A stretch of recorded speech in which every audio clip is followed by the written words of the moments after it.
as local news gets. The first ever hydrogen cell powered house in the entire world has been built right here in New Jersey. Hello, I'm Walt Kane. You're watching News 12 New Jersey. The home is in the Hunterdon community of East Amwell. As Anand Kamal shows us, the technology used in this home is so new building codes have to be updated just to allow the home's power system to run. That's our top story this half hour. The first ever house to be completely powered by renewable energy is waiting for the go-ahead from town officials to make its debut. Engineer Mike Stritsky explains the science of the hydrogen cell-powered home. We start out with solar panels that you can see on the roof here. This provides my primary power to power the entire house.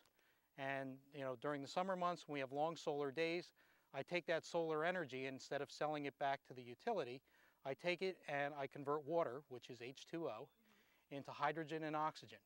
The oxygen is released into the atmosphere and the hydrogen is stored in these tanks to be used as fuel in the darker months of winter. By converting the sunlight into electricity first, that's what we normally do, but now we're going to take that electricity and use it to make hydrogen. They say hydrogen is clean and safe. If there were ever a flame or a leak with these, the flame would go straight up and it would be just a matter of shutting the hydrogen off to extinguish it. But there are kinks that have to be fixed. One is the amount of space it takes to store the hydrogen. Another is cost. The cost of fuel cells has to be reduced. The cost of electrolyzers has to be reduced.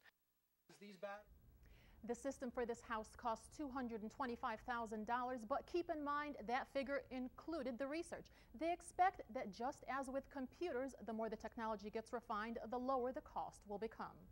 Well, we should note that it looks like those tanks take up an awful lot of space. Is it realistic right now for an average homeowner to have this system? Not at this point, no, it is not realistic. Actually, the engineers are working on ways to compress the hydrogen so that it takes up less space. The size issue is also one of the things that's holding back hydrogen power cars. Well, nonetheless, it sounds like a glimpse into the future. Anand Kamal, thank you very much for that. And